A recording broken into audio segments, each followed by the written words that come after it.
Good morning, everyone. It's Sal, Stretford Post. How you're doing? And welcome to another episode of Chatterbox. We are back, guys, live for you this Monday afternoon, should I say, guys. Thank you so much for joining me today. I really appreciate it. Hope everyone's having a fabulous day. Obviously, it's a lot better today, obviously, with United winning yesterday by 3-1 against Aston Villa. Absolutely fantastic, of course, guys. But, guys, before I start, please don't forget to subscribe to the channel if you're new. Don't forget to smash the like on the video. And don't forget to put your notifications on. So when I'm live, you will know all about it because I put all the posts up. I post it on YouTube and you would know straight away that I'll be going live on a certain channel, wherever I may be, of course, on whoever channel I may be, of course, guys. Absolutely. Now, let's get into some transfer news. Let's get into some Manchester United news real quickly, guys. Firstly, I want to talk about Sid Sael Mara. Now, as we know, Sid Sael Mara has been linked to Manchester United for quite a while now. We've been speaking about him, it seems like, for a year. The Cologne 19-year-old Cologne player, left winger, right winger, attacking midfielder, very talented player. I would say that he's got a chance to get into the World Cup squad with Germany. Apparently has chosen Manchester United as his next destination. Now, this is coming from various reports over here in Italy. The great thing about me being over here in Italy is that I do get a lot of news that you may not get elsewhere. Now, Sid Sael Mara was thought to be going to Brighton. Now, there were two teams that were interested in Sid Sael Mara.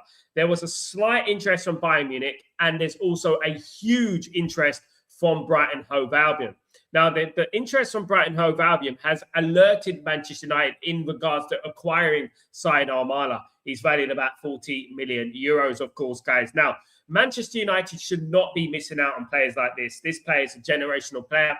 And this is exactly what we do wrong over the years, is that we allow other teams to sign these players before us. And then a couple of years down the line, we're buying them for up-teen amount of money, you know, from Brighton, from teams like Brighton, of course, guys. So Manchester United have took it upon themselves to inquire about the availability of Sid Sael Mara. Sid Sael Mara was said he would be interested in a move to Manchester United, which is absolutely fantastic news, of course. And that will be a great signing for Man United. But again, I want to reiterate about these type of transfers. This type of transfers will be a good transfer as a sort of rotational sort of player that can come in and out of the squad.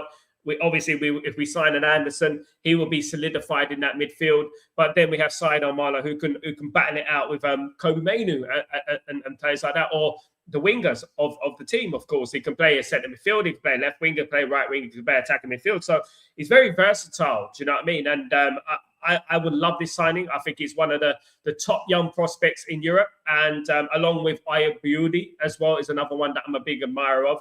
It's gone a little bit quiet in regards to Ayew, but Sid Sael Mara has opened a door for Manchester United, has agreed to go to Manchester United should the deal happen. That is good news, guys. That is good news. Brighton Hove Albion were thought to be front runners, but Manchester United have stolen a march on this transfer, of course, which is great news, of course, because if Brighton I tell you what, if Brighton buy him, we're going to be purchasing him for 80 million down the line, guys. Let me tell you that right now. We need to cut out the middleman. Should I say cut out the middleman and get that player through the door? It's not over, of course. Man United do have to negotiate with Cologne in Germany and have to agree a fee with him. Of course, he's valued around 40 million euros. That's going to be a lot more money. It's going to be a lot more money than 40 million euros. It will be about 50, 60, in my opinion. And considering when Man United come into play, Man United come to town, that's how much generally players go for. 20 million more than the actual asking price, of course, guys. But Sid Sael Mara, one to keep an eye on. Very, very interesting developments coming out of that transfer. Happy because we've been mentioning him before it was popular to mention Sid Sael Mara. We've been mentioning him for months, just like we were mentioning Sending the Men's, just like we were mentioning Patrick Dorgu as well. So one to keep an eye on. Let's wait and see what happens in regards to that. Let me know what you think, guys. Drop your comments. Now, I'm going to mention a couple of players that have not been mentioned quite potently on this show, one of which is a gentleman named Nathan de Cat. Nathan de Cat is a Belgian player currently playing for Anderlecht. He's already playing first-team football for Anderlecht at the tender age of 17 years old. He's valued around 25 million. He is a CDM CM, guys, and he's been making waves around Europe with his performances at his age, at 17 years old. Nathan de Cat, Manchester United have scouted this player and are very impressed with what they see. Now, another young player, of course, is, I know a lot of people are going to say, oh, well, we're going to sign another one player, another project player. But this guy is going to be a superstar. There's lots of comparisons around this guy and around Kevin De Bruyne and stuff like that. But I would like to think that, he's more of a defensive-minded player, CDM, a CM. 25 million already, which does show you that, they value him very highly at 17 years old, playing in Belgium for Anderlecht. And I think this is very interesting one to go forward. Breaking on Stretford Post, of course, Nathan de Cat to Manchester United. Very, very interesting developments going on there. Of course, CDM, CM currently playing for Anderlecht, first team football as well. That is key as well, guys. Absolutely. Thirdly, player named Mika Gods. Mika Gods is currently playing for Ajax, a 20-year-old left winger, right winger, attacking midfielder. Another Belgian international, guys, a future Belgian international. He's a Belgian under-21 international. Another Belgian player currently playing for Ajax, of that famous Ajax conveyor belt, of course. We haven't had much luck when it comes to Ajax and conveyor belts of players coming into Manchester United. They haven't really done as well as we thought they would do, of course. Mazraoui did come from there, but obviously went to Bayern Munich after that, of course. But, Mika Gods is another young player that Man United are being linked with. 20-year-old, left winger, right winger, attacker, midfielder. Gods, i.e. Godts, those who want to know and can check him out and can scout this player themselves. Manchester United are interested in this player and have been scouting this player, have been earmarked this player as a potential signing this summer in regards to the backup for the squad. Now, look, guys, I don't mind Man United signing these players. As I've always said, I don't mind Man United bringing in the young players and stuff like that. I actually like this kind of thing, but it does depend how good they are and how ready they are. They have to be exceptional for me. They have to be exceptional players. Like Sael Mara, I know for 100%, almost 100%, that Sael Mara is going to come to Man United and it's going to be he's going to blow the doors off. Absolutely. And he's going to be a brilliant player, in my opinion. And this is the type of player that we need to look at. If they're young, they need to be generational. They need to be players that can walk into that football team and make a difference. Not the Chido Obi Martins, for example, who we're going to be waiting forever to play. And obviously the Sekou Kones, who we're going to be waiting forever to play. These players play first team football in Europe, and that is a good sign. And they're also valuable as well. They're also worth a lot of money as well, guys. So these players, Man United should be looking at, but I would say that we really do need to get the first team fixed first. And because obviously we sign a Mika Gods, you can't sign a De Cat. It's going to cost 45 million alone, those two players. I know they're talented, but that money you could put towards an Anderson, or you could put towards a Wharton and a Stiller and players like that, or a Sael Mara, for example. Man United should not be overdoing it in regards to young players. There is such a thing that you can bring too many of them in. We have to believe in our own as well. We obviously got JJ Gabriel, we got Shea Lacey, we got all these players as well at the club that need to be given opportunities as well.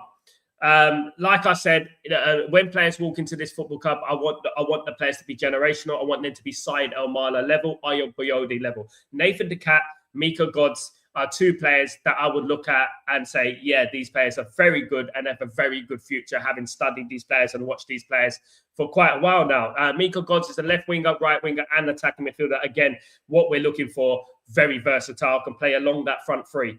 And I think this is something that Man United have been looking at, because obviously the work that needs doing in the squad, we need players that can play in various positions. Because I can't see for the life of me Man United signing 8 players in the summer. I can't see for the life of me Man United doing that. Even though we should do that because we're losing so many players, for the life of me, I can't see Man United doing that. Absolutely not, guys. Absolutely. Let me know what you guys think. Let me know how you guys are feeling about that, of course. Now, I want to bring it on to something else, a little bit more away from transfers. I want to talk about Roy Keane for a little while. Now, Roy Keane obviously was speaking yesterday on Sky Sports about Manchester United's victory against Aston Villa and certain sections of the fan base celebrating being third. Now, what do I make about this? Look, I saw what Roy Keane said, and I don't think there's anything wrong with what Roy Keane said. I think he's absolutely right. I think we are celebrating too much in regards to where we are. We are going over the top. There's some people saying it's magnificent, it's amazing, and things like that. When we are Manchester United, we should be challenging for league titles and things like that. Roy Keane did say that we shouldn't be getting too giddy. We shouldn't get too happy. And this is exactly what I said this morning. I've just had a chance to see the quote. And I would say that I don't think we should throw our rattles out of our pram again. What Paul Scholes said, for example, when we had poor games, we had 4 poor games, I think he has every right to say that, and that is a truthful thing. The only thing I would say about this whole episode about ex-players speaking about the game, which they're entitled to do because they've won a lot of things that Manchester United is that sometimes it's good to speak positively. Sometimes you can say nice things. Sometimes you can speak in a little bit more of a zealous kind of way. Obviously, if you're not going overly zealous and overly enthusiastic, I think it's okay to do that.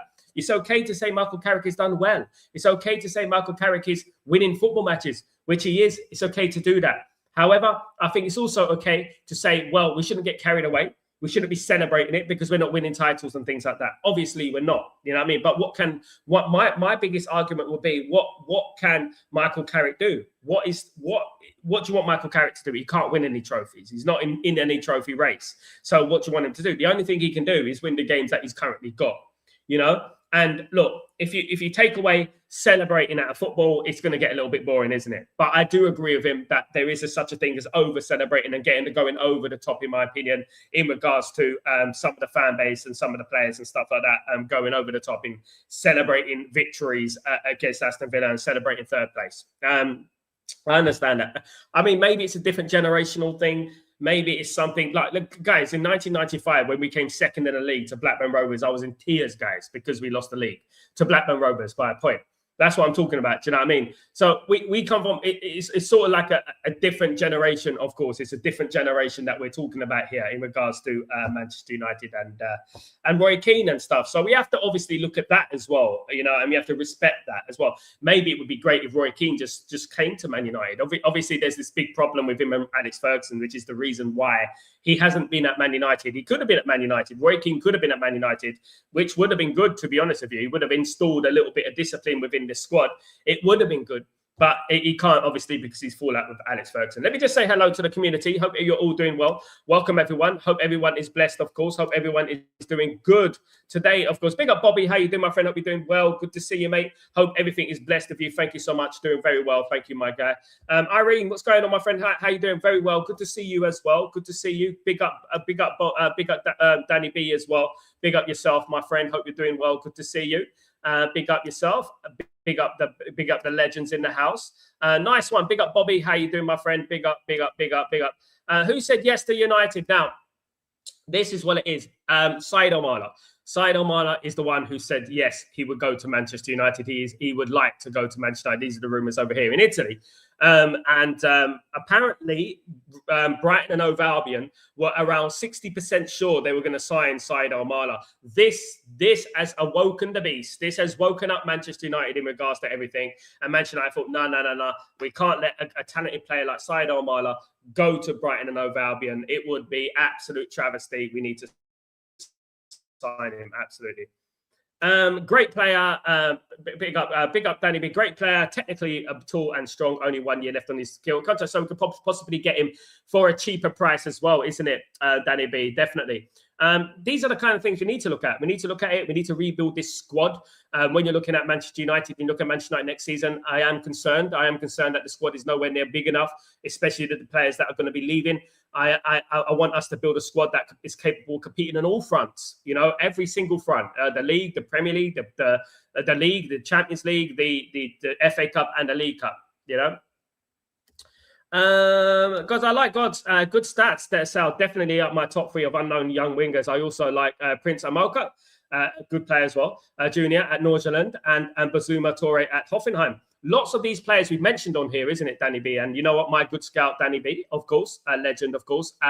You know, nothing gets past us. And there are players out there that we can possibly get that are going to be future superstars. And we just have to have our ear to the ground, and we have to be awake to these possibilities and these chances that we can get to sign these type of players. Do you know what I mean? And I do believe that Man United have their ear to the ground more than they did in the past, probably because of Vivell and people of that ilk, that we are looking at these young players and we are aware of these young players. Whereas in the past, I don't think we've been as aware of these young players as we could possibly be. Do you know what I mean?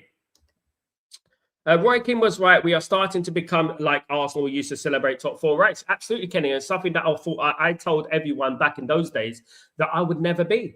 I said I would never be the Arsenal celebrating fourth place and stuff like that. I would never be that guy. And, you know, it's sad that we got to this point. It is sad, but obviously we have to take what we get right now, where we are right now. It is what it is, but we can't make this a habit. You know, and this is the point. This is the point I've been making. This is the point I make religiously. This is the point. If we celebrate mediocrity, or if we celebrate coming in the top four, it's no mean feat to come in the top four. It's a good achievement for these days, right? But if we celebrate that, it ends our ceiling, if you know what I mean. It sort of gets us to that ceiling where, oh, they're happy with that. So Man United fans will be happy with finishing third or fourth. They'll be happy with that. But you know what? So we don't have to worry about spending too much and getting Man United beyond the top three, you know? And that's the thing. This is why you have to hold these players accountable. You have to hold this club accountable and the board accountable, because Man United should be challenging for league titles. Man United shouldn't be just happy with third place and fourth place. We're content. That's how you should be. You should be content about these positions, but we shouldn't be celebrating, jumping up to the rooftop about these positions, because you know what, Man United should always be challenging for the league. Big up Marky Mark. How you doing, my friend? Hope you're doing well. It's good to see you, my friend. Good to see you. After Sal in the community, how are you? Good to see you, my friend. Good. I'm well, thank you. Ineos out and Glazers out all day long, my friend. Absolutely. Big up Amal. How you doing, my friend? Hope you're doing well. Good to see you. Hey Sal, how are you doing? My wishes came true yesterday. Spurs got a draw and we won. Can you believe it? I mean, can you even ask for any more yet over the weekend, apart from maybe a Liverpool loss? Chelsea lost, Liverpool lost. I can't ask for any more. The only disappointing thing for me, obviously, is when I look at that top of the league table, I get really disappointed, you know, because I believe that Man United should be in that top two positions. But it is what it is. And we couldn't ask for much more yesterday. I, for the life of me, could not see Tottenham Hotspur getting a draw at Liverpool. But this is the kind of thing, isn't it, about football? If you don't score, if it's only 1-0, and you keep yourself into the game right up until the last minute, you're always going to get a chance, no matter what team you are. You see, Tottenham Hotspur, they could have been Torquay United or Bradford City. They could have been any one of those teams. When you're only 1-0 up, right, you never know what can happen, because the pressure starts mounting. The pressure starts mounting. Teams start hitting balls long, and, you know, the nerves start creeping in as well. And then obviously that's what happened with Liverpool. Liverpool are in a bad way. They are in a very bad way. And long may it continue. Long may it continue with Arne Slot and stuff like that. Long may it continue, because I don't think Arne Slot has ever been that guy. And I've said it for a long time. I don't think he has. I think he's a very passive, implosive, kind of arrogant kind of character that I wouldn't like to, you know, be around. Far contrast to what Jurgen Klopp was, which Jurgen Klopp, even though he's a Liverpool guy, I liked Jurgen Klopp. I would like to speak to Jurgen Klopp. He's the kind of guy that you like to have a football conversation with, because he's very interesting. Arne Slot's completely the opposite. I don't think people understand the differences between Arne Slot and Jurgen Klopp. Look, I don't like talking about Liverpool too much, but, you know, the fact that they spent $500 million, whatever it was, and during the summer, the fact that they were the champions already and they added players to that, and we are way ahead of them at the moment. It is quite ironic, isn't it, at the end of the day? It is quite ironic, and it is quite funny when you look at it like that. Do you know what I mean? Because the Man United have been doubted this season. And even now, to this minute, Man United fans are not content. We are not happy, you know, and this is good. This is a good trait to have.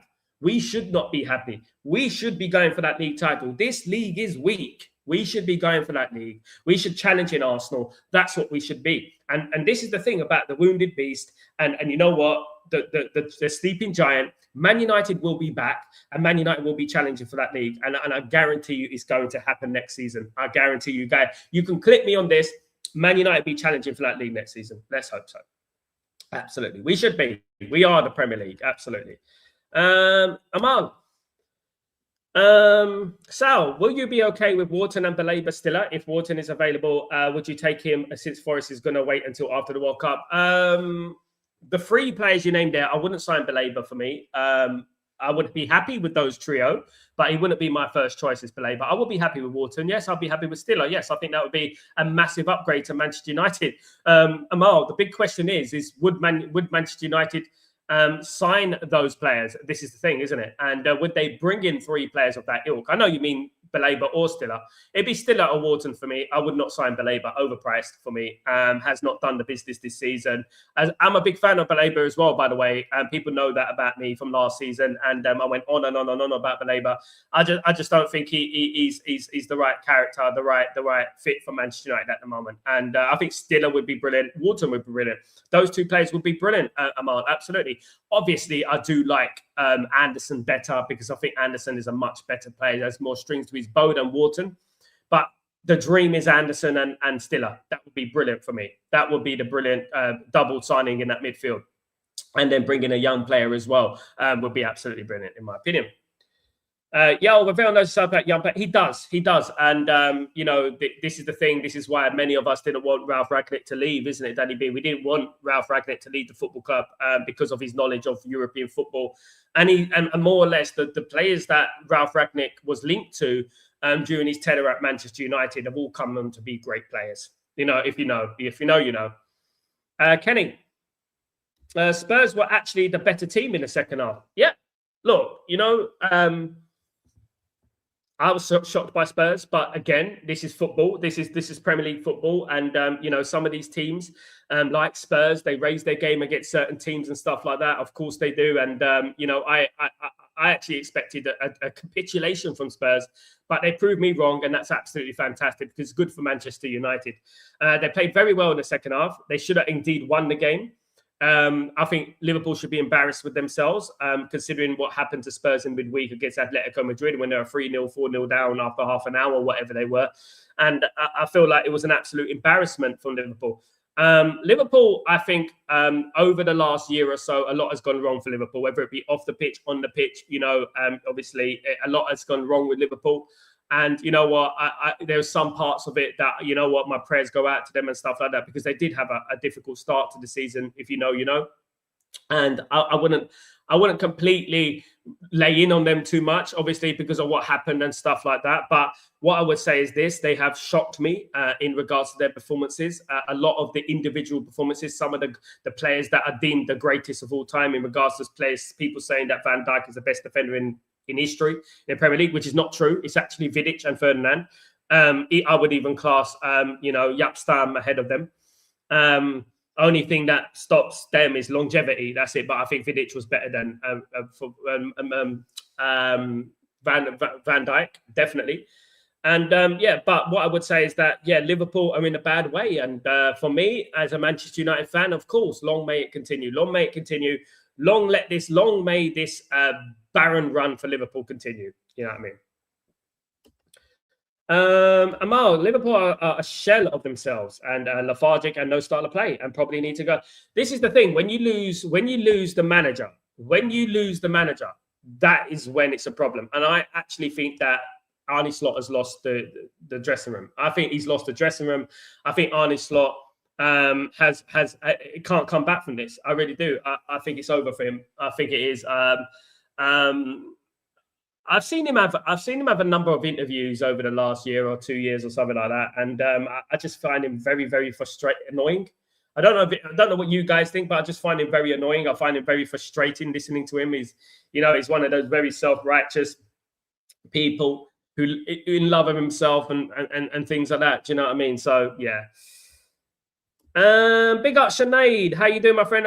How you doing? How many youngsters versus first teamers do we get? This is the big question, isn't it, Sinead? How many youngsters do we get as opposed to how many first team players that we get? I would like to think it should be a balance. I think that Manchester United should get youngsters, but it should be youngsters that are ready to play. like Sael Mara. For example, like if I speak about Sael Mara's ready to play for Manchester United, right? He's a bit like the Florian Wirtz, I think he's ready to play for Manchester United. That is the big question, isn't it? We need young players. We need players that are ready, whether they're young, whether they're in the peak of their careers. I think we need players that can walk onto that pitch, press play, and just can go on and do a job, in my opinion. And I think that is what we should be looking at, definitely. Big up the chat box. Big up Stephanie. How you doing, my friend? Hope you're doing well. Thank you so much, guys. Thank you. And one of the biggest questions, Sinead, is how many players are we going to sign this summer? Now, when you're looking at how many players are leaving the football club already, you've got Rasmus, you've got Rashford, you've got Sancho. Mason Mount will probably leave the football club as well. Casemiro's leaving the football club. That's 5 already. Then you're going to be looking at the realms of Ugarte. Is Ugarte going to be leaving the football club? That's another thing. Onana will be leaving the football club. That's 7 players already that are going to be leaving the football club that need to be replaced as well. And that's the bare minimum. That's the bare minimum. Will Maguire stay? That's another one. Will Luke Shaw stay? That's another one. And we can keep going on and on and on. That's 9 players that I mentioned there already. Now, how many players leave the football club is very important because these players have to be replaced. And for the life of me, I can't see Ineos or the Glazers signing 8 or 9 players to replace these players, especially the fact that we're in the Champions League. Even with those 8 or 9 players out and 8 or 9 players in, it's still not enough big enough squad. We still don't have a big enough squad. Our squad is not strong enough, in my opinion. And that's the thing, I would say. We still need a lot more players. But we'll have to wait and see. Amal, it's also funny that Liverpool poached most of our targets and yet dropped notches below us. Look, Liverpool splashed a lot of money this summer, and it's imperative that Liverpool qualify for the Champions League. Otherwise, they're going to be in a huge amounts of problem with FFP and PSR. Now, that's the one big bone about spending a lot of money. If you don't do well the next season, if you don't get into the Champions League, it's a bit dangerous because with the FFP, with the PSR, it becomes a little bit precarious. Now, speaking of transfers, Chelsea are on a 1-year suspended transfer ban, guys. Chelsea are on a 1-year suspended for 2 years, though, transfer ban. So they get a 1-year transfer ban basically in 2 years. Why it now? This is the news that is circulating at the moment. Chelsea will be banned for 1 year for signing players, but they've got a 2-year suspension. So basically, in 2 years, they will not be able to sign any players, which is big for Chelsea, by the way, because they've got a lot of crap players in there at the moment, and they need a lot of work, guys. But they can sign players in the summer. They can sign the players in the next few transfer windows. It's just that after that 2 years, they're going to have a year ban. I don't know why it's not immediate. It's ridiculous, isn't it? It's just a slap on the wrist, isn't it, guys? It really is. So all Chelsea need to do, is say, right, we're going to plan beyond that year. We're going to buy players so we don't need to worry about that year that we're going to miss out on transfers. It's just ridiculous. They should have gave them an immediate ban. That would hurt teams. Not just giving a suspended sentence in 2 years. We're going to do this and do that. It's ridiculous. Absolutely. Amal, I don't think this transfer window we can wait for for striker targets. Last season with Delap, Gyökeres, and Tesco, there is a huge crap of clubs eyeing midfielders. Danny B, Wirtz is 105 million, and people called Anthony a flop. My goodness me, 150 million. Look, I'm not saying that Wirtz won't become a great player. I do think about things logically, and I do think about things with facts, and I think about things critically as well. Wirtz is a very good player. He's not a £150 million player. I said it at the time. I thought Wirtz is 80 at tops because of his age, because he's young. And that was right at the high end of what I was saying. That was right at the high end of the transfer fee for me. I do think he'll come good next season, though. I do. I think 1 year under his belt in the Premier League, he will be good. But 150 million was absolute fraud, man. Honest to God, I'll be honest. Good evening, Ephraim. How you doing, my friend? Hope you're doing well. Good to see you. Good morning, good evening, good night, wherever you are in the world, guys. Thank you so much for joining me today. Chelsea and City have been cheating for years. Nothing new, but I find it funny that the ban for Chelsea is like they managed to get that done. What's going on with the Man City ban? What's going on with the 115? Nothing. at the end of the day. There is rumours that it is starting to come to the fore, and usually fraud cases take this long and stuff like that. So it is allegedly that Man City could be charged, allegedly. I would say that, they need to act a little bit more quicker, because teams are getting away with things that are breaking the rules, and we need to look at that. And we need to look at that, as, is it fair? Sadly for us, we're owned by, obviously, the Glazers and Ineos. So, they do everything by the book. They don't really bend any rules. And they don't really work it out. They're just worried about the rules and more worried about FFP and PSR, and they throw that at us all the time. You know what I mean? Hey, Big Teats, how you doing, my friend? Hope you're doing well. Good to see you. What do you think the likelihood of getting Tonali is? Just like the likelihood of us getting Anderson or Stiller, same. Great player, brilliant player. We'll love him at Manchester United, but again, it's gonna be about a 30% chance Man United get Tonali. The thing is that Tonali has openly said that he wants to go back to Italy. He wants to go back to Italy, and that's one thing.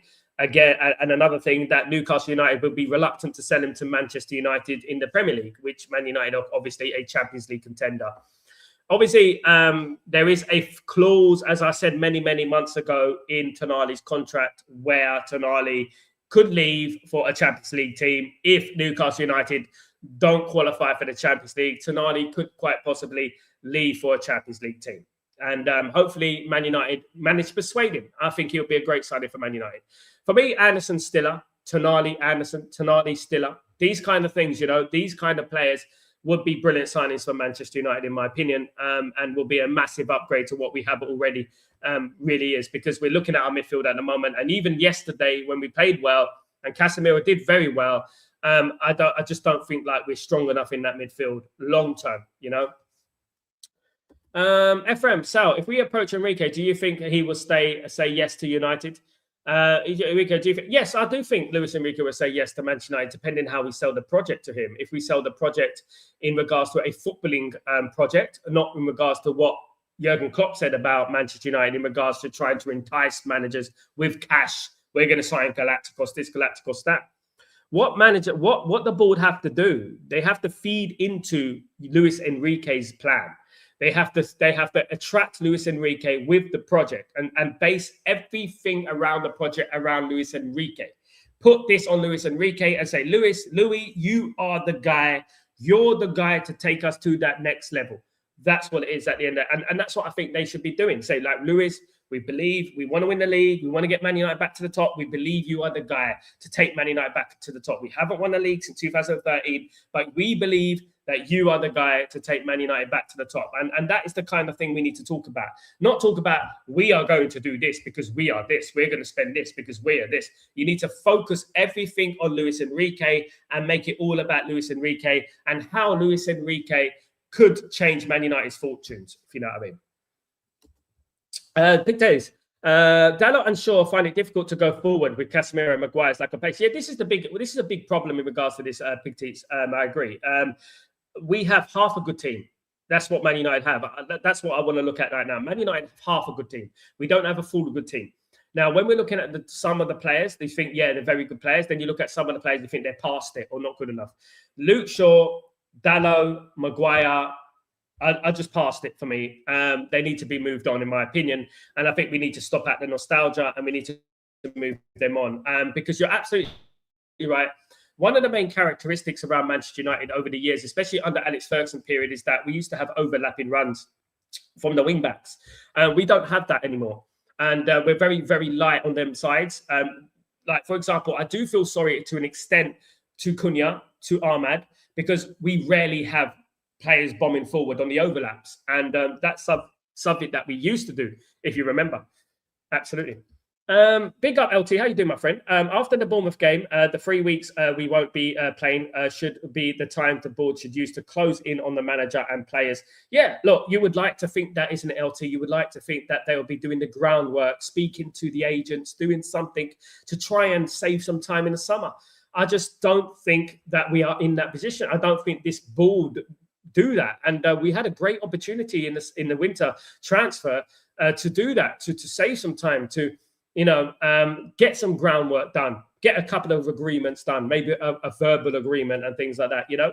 Now, maybe they are. Maybe there's something going on behind the scenes that we don't know about. Like I heard today in Italy about Sid Sael Mara, you know, what would like to come to Manchester United. Of course, being linked to Brighton, he's probably think, bloody hell, Brighton, I want to go to Man United. You know, so, you know, you never know what's going on behind the scenes. I just wouldn't hold my breath in regards to what they're doing. They seem to be hiding, if you know what I mean. They seem to be hiding. They seem to be in the backdrop somewhere, you know, look, we haven't heard nothing from Jim Ratcliffe. We haven't heard nothing from them in regards to Ruben Amorim, you know. But Ruben Amorim said it last week. He said it as it is. He spoke and he said that the board are the problem, didn't he? Absolutely. Big up, Kenyon. What's going on? Long time. Good to see you, my friend. Good to see you. Long time. Hope you're well. Good to see you again. 20 likes away for 50 guys. Guys, 50 likes. 50 likes. Come on, guys. You can do it. Let's get to that 50 like threshold. Guys, let's do that, guys. And let's move up the subscribers as well. Smash a subscribe as well, guys. Let's move the subscriptions up, guys. And let's keep it going. How many players are possible? For me, Dr. Sinead, I'm going to say it like this, right?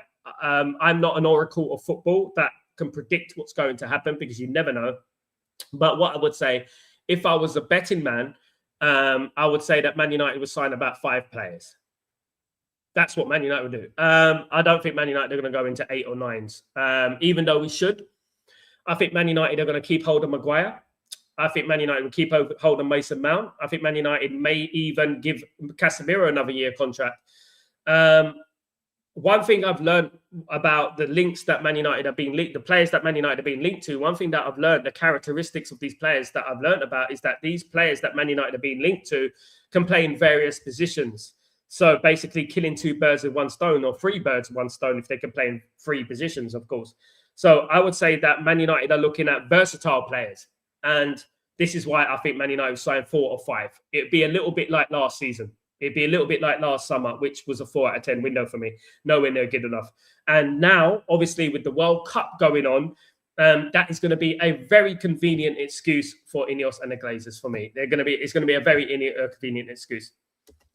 Kenyon, we need a manager ASAP. Carrick is good, but I feel would struggle over a season. Kenyon, good point. Good point. I agree with Kenyon here. I think that's a very mature comment. I do think that Carrick needs to be judged over a course of the season.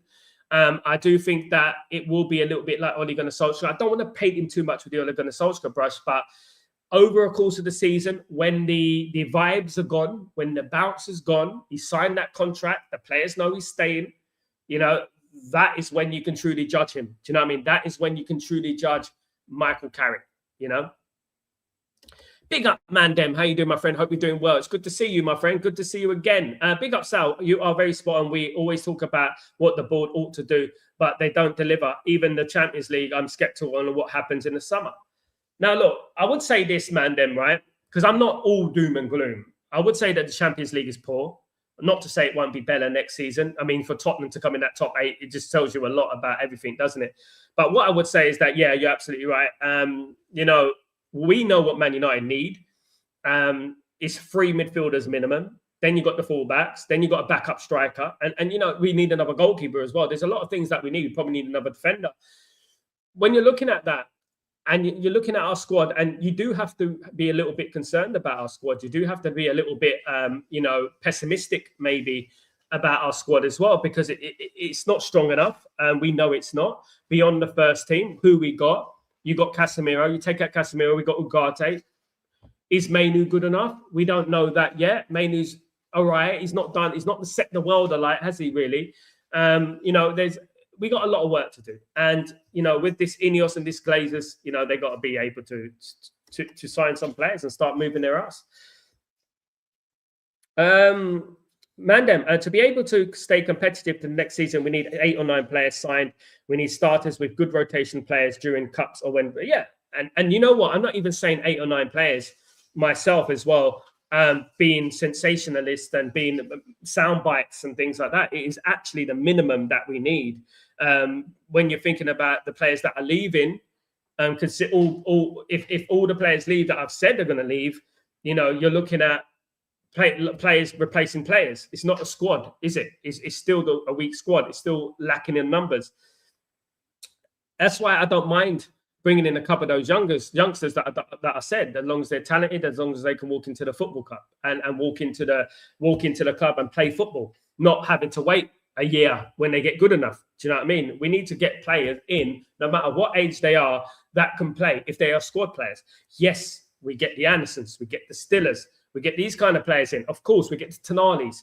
You know, we get these players. That's great for the first team. But what about beyond the first team? As we know with Alex Ferguson during the treble season, we didn't only have Jaap Stam and Ronnie Johnson. We had Hennenberg and David May, didn't we? We had ready-made players who can walk into that football team, and it's like nothing had changed, almost, you know.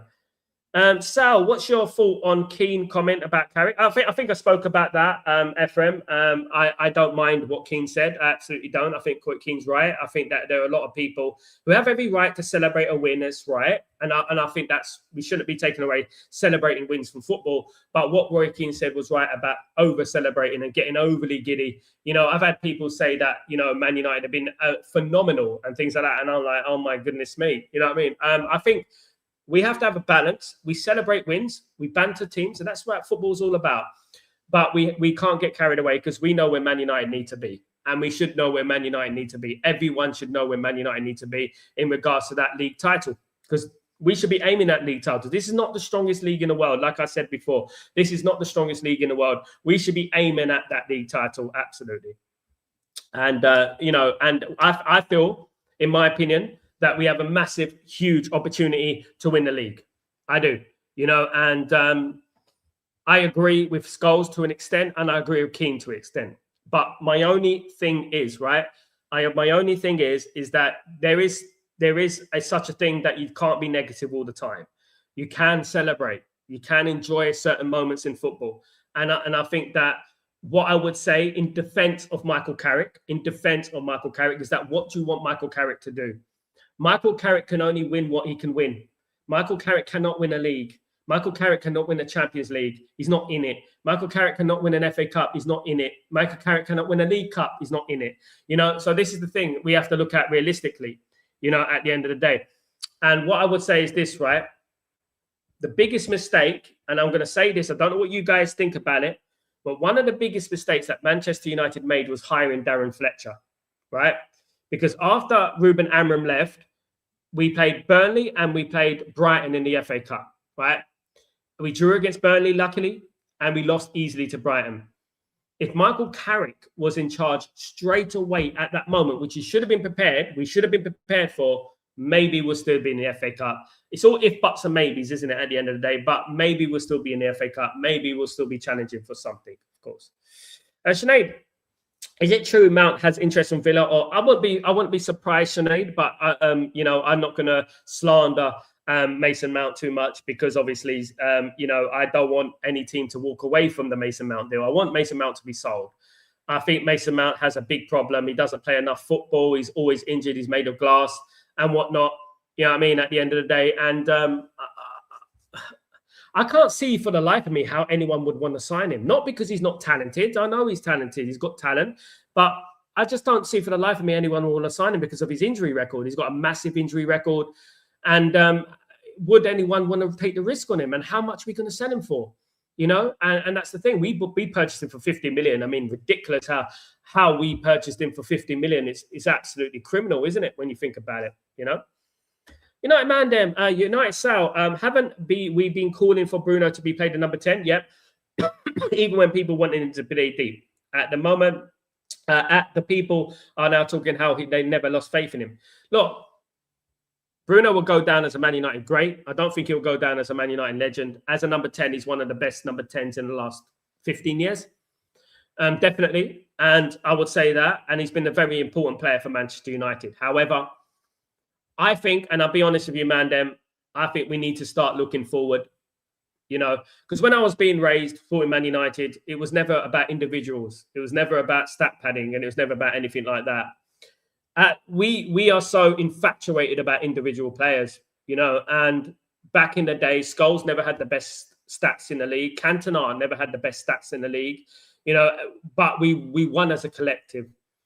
And obviously, Bruno's been the best of a bad bunch. He's been probably our best player, probably one of the best Premier League players in the last 15 years.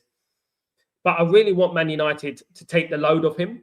And I want more of the squad to do more, to change games, because it seems like we're so heavily reliant on him. And I've never doubted him. I did doubt him in number 8. I don't think he's a number 8. And I think me and you said it, that, you know what, he's not a number 8. He's never been a number 8.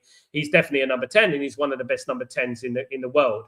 But I do want more of the squad to be doing more. I do want us as a collective to be doing more as a team, because we're so heavily reliant on him. And he will be leaving soon, guys. He's 31 years old, and like, we need to start looking forward, and we need to start looking what's the future of Manchester United, in my opinion, because we will get games like the Newcastle game against 10 men Newcastle. We will get games like that because our team, if Bruno don't perform, and if Bruno doesn't make something happen, then nobody's going to make something happen. It's like that. Do you know what I mean? And that's the worry for me.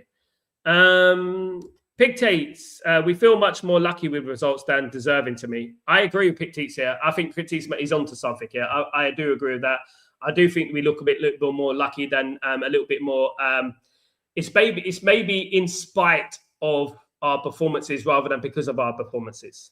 That's what I would say, in regards to the way we're playing, we've been lucky. However, I would say yesterday, in the second half, I think we deserve to win. Overall, we deserve to win the game. I thought we deserved to win. I was very shocked about Aston Villa, the way Aston Villa played. I thought Aston Villa were not good. I thought they were awful. Honestly, from the kickoff, from the moment one, I felt Aston Villa were awful. And Mandem, there were ones who were considered calling to be played deep. I don't know why people would say to play Bruno deep. He's too slow.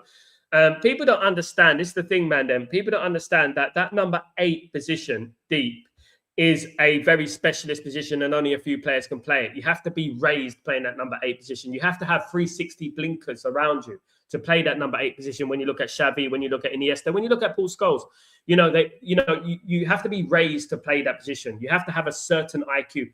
I don't think Bruno has ever been a central midfielder. I think he's more of an attacker. He will always be an attacker for me.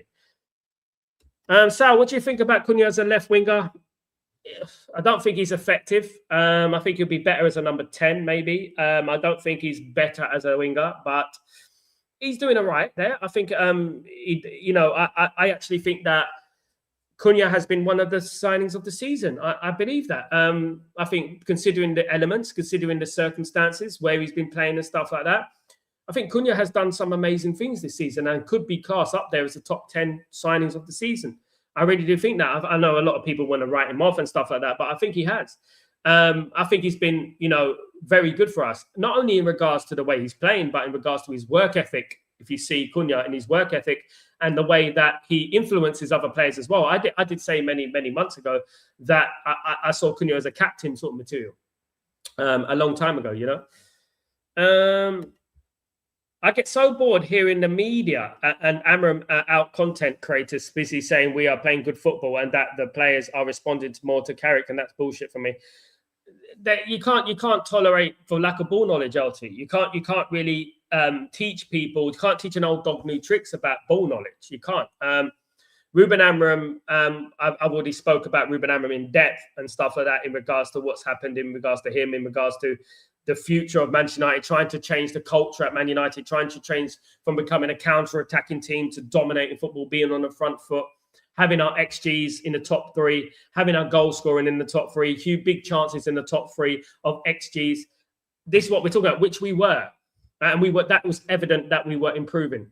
Unfortunately, people were, because they didn't like Michael Carrick, they didn't like Ruben Amram, because they didn't like Ruben Amram and they want to be justified, they want to be like proven right and stuff like that.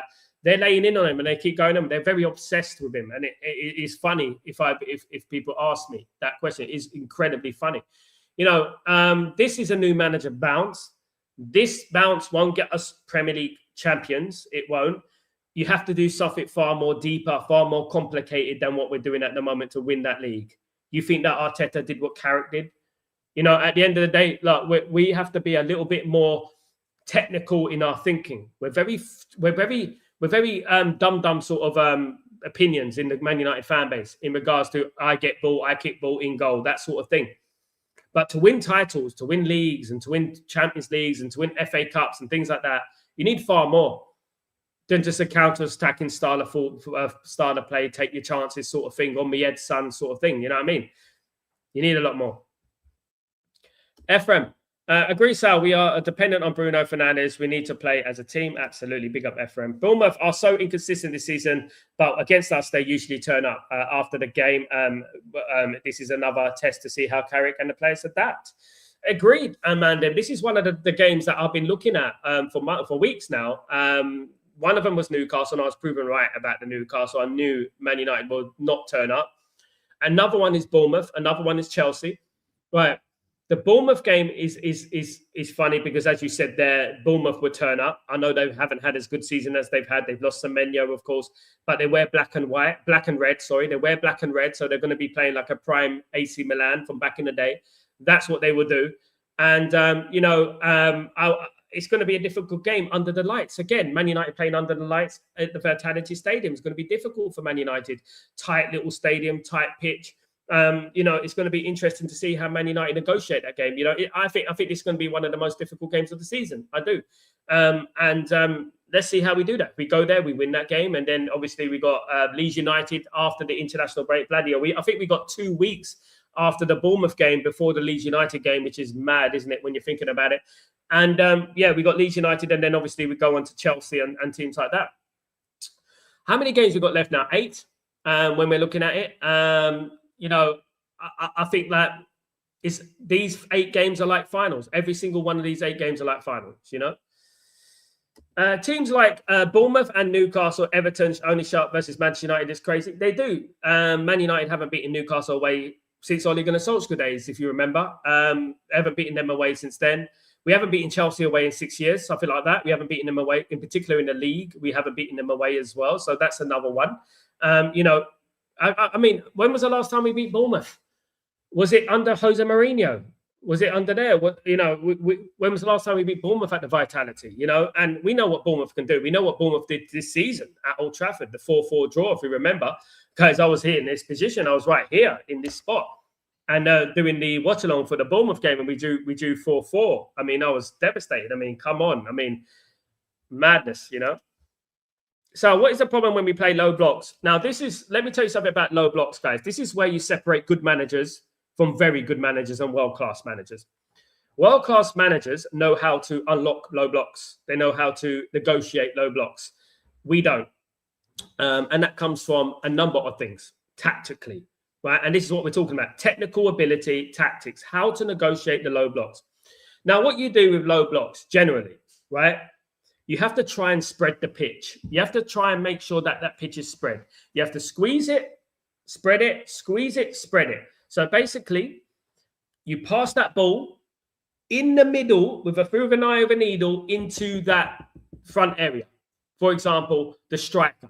Get it into him. Attract players around you. Hold it up. Let the player hold it up. This is why we had a Teddy Sheringham and we had a Dimitar Berbatov type of players. Because when we're playing against a low block, you pass it into them, they control it, they hold it up. Players come around them. At the side of their eye, and this is another thing that I'm talking about that Man United don't do well, there's overlapping runs from the fullbacks. And those fullbacks are causing all sorts of havoc. So when the team gets squeezed, you've got the wingers and you've got the fullbacks overlapping, right? And you've got, for example, in this case, Teddy Sheringham holding up the ball, putting players off, attracting players around, then suddenly, on the wing, that's it. Calamity in the defense for the opposition team, if you know what I mean. And then overlapping runs that way. And that's how you create space. How do you make the pitch bigger? How do you create space? How do you do overlapping runs? And that's what you have to do. We need to work on that a lot because we haven't done that for so long. Absolutely.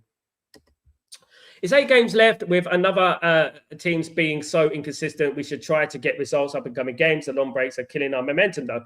Every single time that we seem to have a little bit of a momentum, man, is that we got a bloody international break, England friendlies. It is so frustrating and so annoying. Of course it is. Absolutely. Garrett, good Sal. Good evening, brother. How you doing, Garrett? It's good to see you, my friend. I hope you're doing well. Welcome back. I hope everything is blessed with you, my friend. But yeah, look, one of the biggest problems we have, and we had it over the years. And I watched Man United for 40 years. And I remember Man United being the best team in the world. And I've seen so many teams come to Old Trafford in particular and away from home, play the low block. So I analysed and I've seen what Man United used to do. You know, I've seen what Man United used to do against the low block. You know, it's not just passing out on the wing and trying to get it on the wing. It's getting it into that danger area in the middle. Fizz that ball in. One of the things that Roy Keane used to do, he used to pass the ball very fast, like boof, into you, like boof, like pass it like you mean it. Not these gentle tiki-taka passes, boof, straight into the area, right into the area, in that middle. Sheringham or Andy Cole or Dwight York or Berbatov or Rooney are holding up that ball, right? And you're holding up that ball. Players are moving all around. They're moving all around, not just static in one position. They're moving all around, right? And they're doing that. And then you see overlapping runs. You see, Gary Neville's running that way. Patrice Evra's running that way. Or Dennis Irwin is running that way. And then you've got Ryan Giggs running that way. And then you've got, Beckham running that way. And then they're like, what the hell? Work on it, because teams are going to play against Man United, and teams are going to play that low block. So it's something that we have to negotiate. It's something that we've been poor at in the past, Big up Ephraim. But it's very difficult to do because you have to practice it. It doesn't just come naturally. There's a reason why Arsenal are the champions. There's a reason you find a way. They found a way. Right, whether it's set pieces or whatever, they found a way. But one of the most important things in football is relentless press. Press. Movement. We're very static. Now, I don't know if you guys have ever seen it when Man United play. Right? We walk sometimes. Man United players should never be walking on the pitch. We walk sometimes. Mandem, true, especially when teams that let you have the ball, you have to be technically disciplined and always keep the pressure. Of course, the other team would just scumbag a counter-attack. That's what it is. But you know what counters are counter-attacking? Relentless pressure. We used to do that. We used to sacrifice 9 players up front. We used to do that. But because we did it well, teams could not handle us. Now, I'll give you an example, guys. Everyone wants to talk about Alex Ferguson days, and I would even bring the latter stages of Alex Ferguson, near his retirement, right? We were playing a game against Newcastle United at Old Trafford. We were 3-1 down, right? With 10 minutes to go at Old Trafford against Newcastle United, right? We had Chicharito on the pitch. We had a completely different team. We won the game 4-3. It's not so much about the individuals, it's about the way you play, the way you put pressure on. When you press, the opposition team second guess. Oh, maybe if we go forward, we're going to get, subconsciously they're going to be like, oh, maybe if we go forward, they might counter attack us and stuff like that. That's the thing. Fearless. You got to be fearless and not worry. Let's get the lights up. Thank you so much, Mandem, you legend. Kindly subscribe to the channel if you're new and keep notifications. Thank you so much, Mandem. Keep spreading the word on Stretford Post as well, guys. Keep spreading that gospel. If you guys can do that for me, that'd be absolutely fantastic. Carrick. So if Carrick involved in signings, is that a certain he will get the job? I don't think he's going to be involved in signings. I'll be honest with you, Garrett. Ruben Amorim wasn't involved heavily in signings. He had a say. But basically, it's a bit like this. Like Vavell will go up or Wilcox will go up to Carrick and say, we're looking at this player. What do you think? Yeah, I like him. Okay. Then they'll take that into account. But it won't be like the final decision. It'll be between an adjudicator of people. Garrett, Sal, if Carrick isn't... Oh, sorry, I just read that one. I don't think Carrick is certain to get the job, and I don't think he should be certain to get the job, no matter what he does. And that's simple, but I would say that's based on one contextual piece of facts here. That's only if Luis Enrique is available for me. I think Luis Enrique is that guy. I think he's the guy to take Man United forward. I think also Nagelsmann would probably be on the wings in regards to behind Luis Enrique in regards to taking charge of Manchester United. I do think we have to do it professionally. I do think we have to stop being overly giddy I think we have to stop being overly excited, overly celebrating, overly complimenting as well. I think we do over compliment as well, too much in my opinion. And I think that we need to start, being a little bit more ruthless and in our performances, because we shouldn't be celebrating third. We shouldn't be. And we should be looking at that first place. I really do think that. And so should the board as well. So should the board. The board should be looking at that first place as well. Absolutely. They should be looking at the first place. We should be looking at that first place, because that's what Man United should be. You know what I mean? At the end of the day. Our centre-backs are like Maguire, slow, even when playing out from the back. Yeah, walking pace. Sometimes you just need to up the tempo when playing out from the position. Get. This is what I'm talking about. You don't even have to run sometimes. You get that ball, pass it, fizz it forward, or get that ball and make an amazing little run. You know what I mean? Just to we're too slow. We walk sometimes. And I said it yesterday at the beginning of the game. This is why we started the game so slow, because we were walking. We were in walking pace at times in the game, guys. We were walking in the game. And I said it. I said, no, we got to stop walking. We got to start being more quicker on the ball and passing and moving. You cannot compensate for quick football. Teams can't handle it. Teams can't handle quick, skillful football. They can't. Just go and watch Man United in 1998, 99. Watch the dummies, the quick football, the transition. Watch it. You will see quick football, no matter what team they are, they struggle with it. Little relationships on the pitch, little dummies here and there. You know what I mean? And that's what we do. We don't do that these days. We're very slow. We're like, got the ball. We're like that. Do you know what I mean? We're a little bit like that. I noticed this. I noticed that some man here criticised Baleba signing, yet on other streams they mentioned how they welcome the signing. When Baleba joins us and starts being inconsistent, they don't understand about Baleba. They ain't watched Baleba, man.